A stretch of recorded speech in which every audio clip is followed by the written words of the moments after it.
I will start then. Alright guys, welcome here. My name is Paolo Mantovani, I am originally from Italy and I am known as GM Vassago.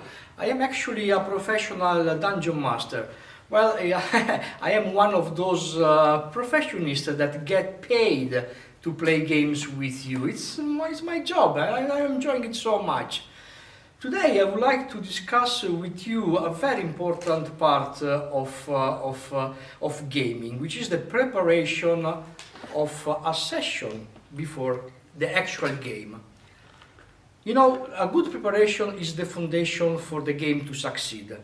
And I would like to talk to you about a very simple checklist, 8-point, which has been taken from the amazing Sly Flourish Return of the Lazy Dungeon Master, a book that I surely recommend for you to read, which will help you improve your gaming under every possible way. So, Mike Shee, also known as Sly Flourish, as I said, is recommending to follow 8 steps to prepare a perfect session. The first step is to review the characters of the players that you are playing with. Of course, if you do not know what your players can do, what the characters of your players can do, you will not be able to prepare a proper challenge for them during the game. You need to know which race they are, what is their class, their level, their subclass. You need to study the spells that they are able to cast and so on. Because if you do not have this basic foundation, you will be unable to prepare a proper session for them. So the first step of this list, which he recommends, is one of the most important.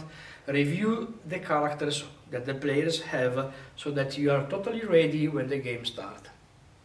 The second point that he's offering is actually a very interesting thing and something which I would have never thought if I hadn't read it in this book.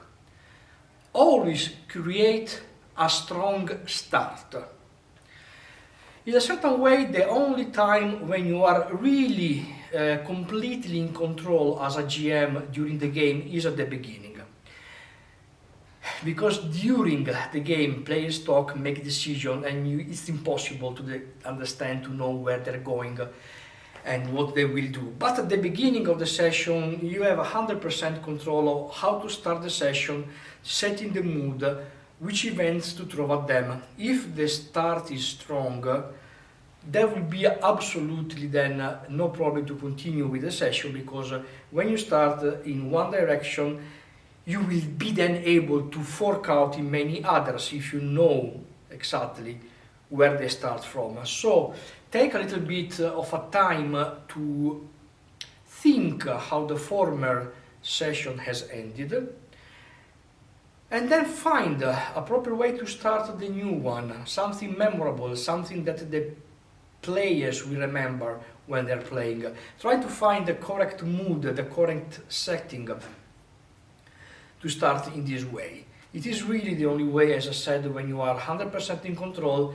Use this opportunity to set the mood, use this opportunity to show that the session can start in a strong way. That was the second step. The third step would be outline potential scenes. Well, now we all know that it is basically impossible to fathom where the players will be going during the game. Nevertheless, you might have some idea where they can go, and it is in this situation that you can start to think about scenes that they can actually go to, prepare them properly, get them ready. Try to picture yourself inside the scene, use the 5 senses to try to sort them out and get them properly done. Don't limit yourself only to what they see, but what they listen, what they hear, what they smell even. What I usually like to do is actually preparing a list of adjectives that is actually perfect for that particular scene.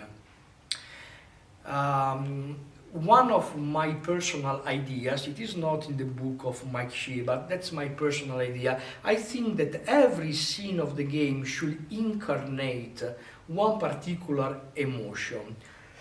you need to find exactly the emotion that you want to portray in that scene. Be as specific as you need to be, and try to make everything work around this very particular emotion. Make, as I said, a list of adjectives of names that can be linked and tied to this particular emotion.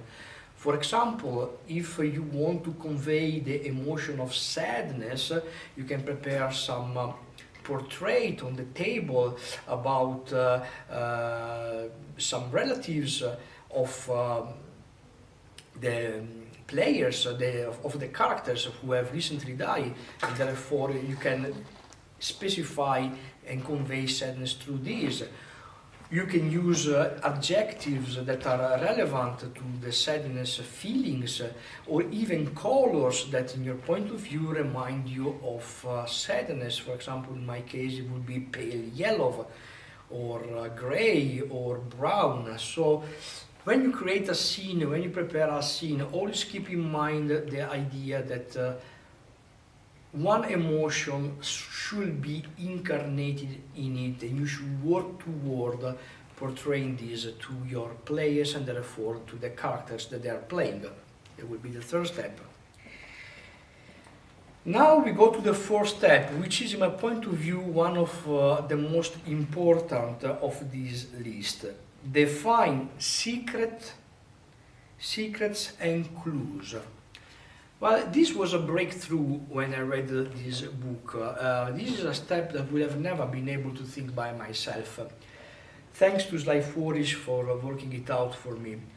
Basically, what he suggests is to prepare a list of things that the players, through the characters, can discover while they are adventuring. And the idea will be that you should be capable of not tying any of these discoveries or secrets or clues to anything. Don't tie them to a room in a dungeon, don't tie them to a PNG, don't tie them to anything, just keep them floating, and when the perfect moment comes for you to insert this particular secret, then you can do it.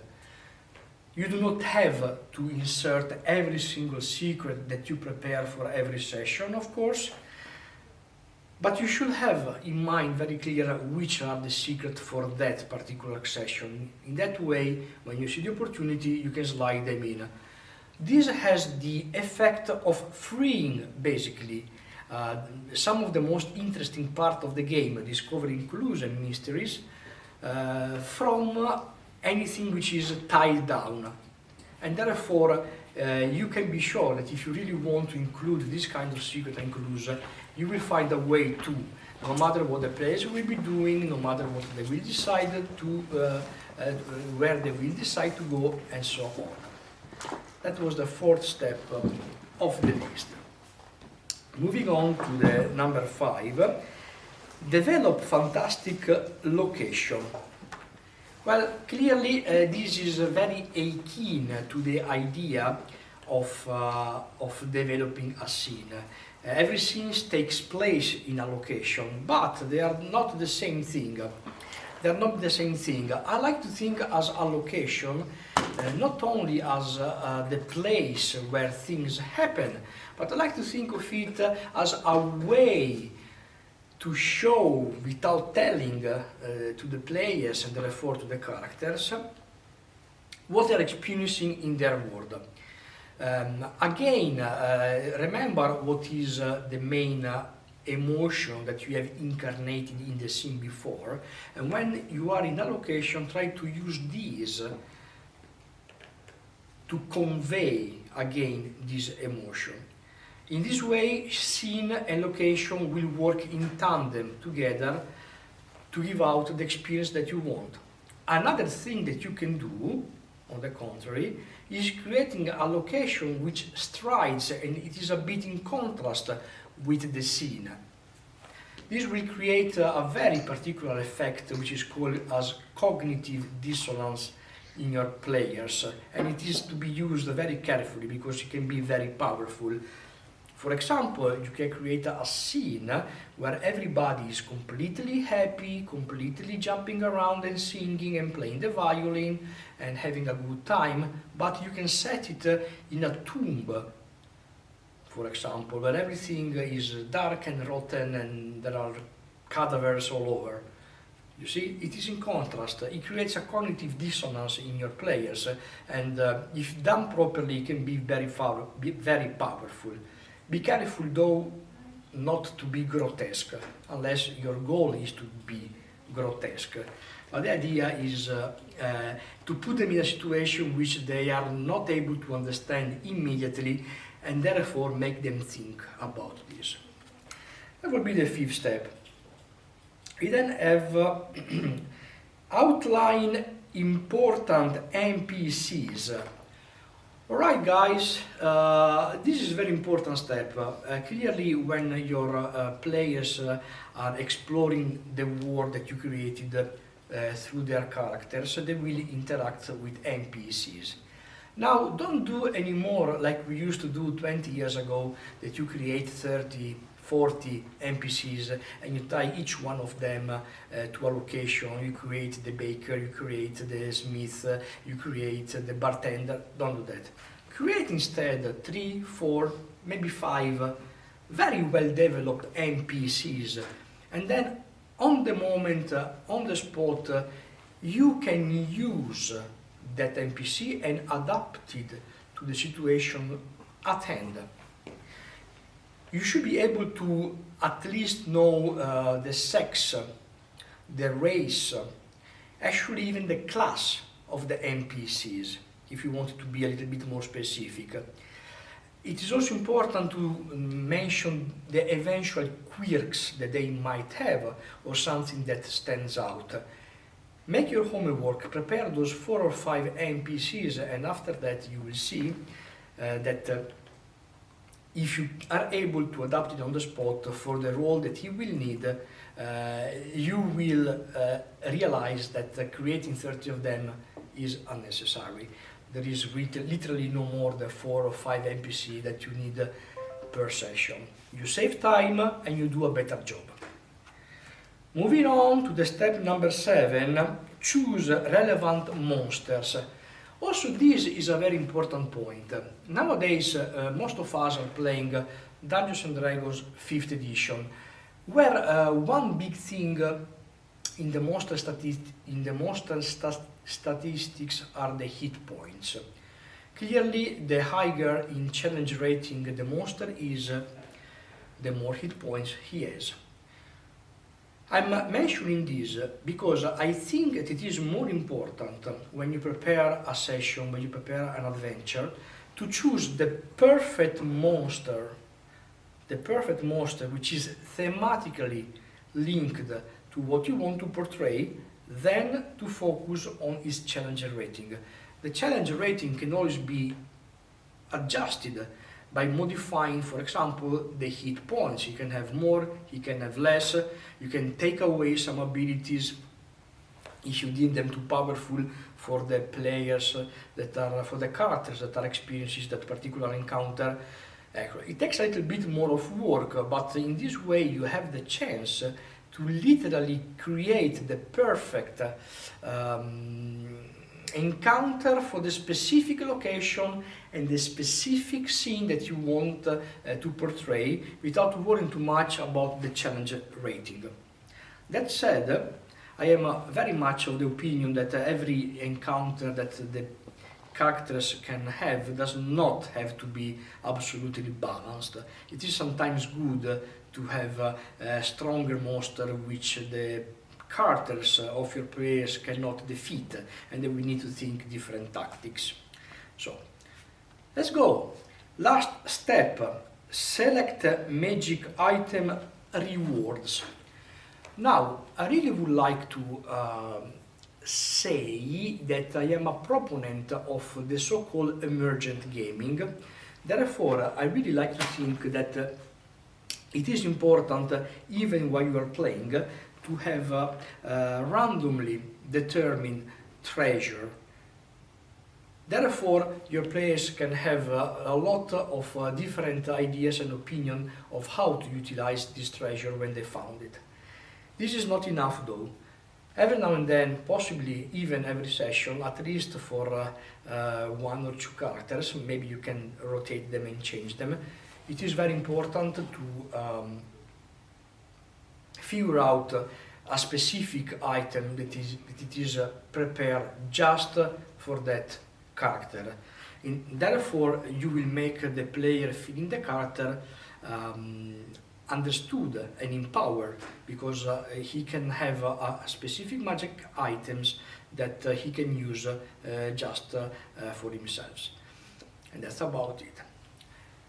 So these are the 8 steps which are proposed by Mike Shee, also known as Sly Flourish, Return of the Lazy Dungeon Master.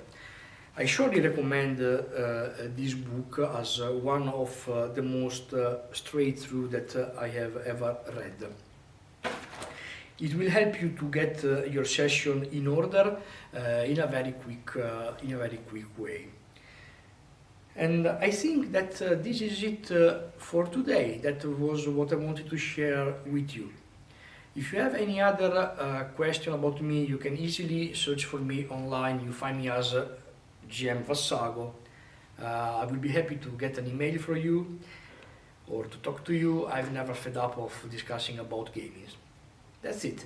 I hope that you enjoy this very quick lecture, and keep in touch if you want.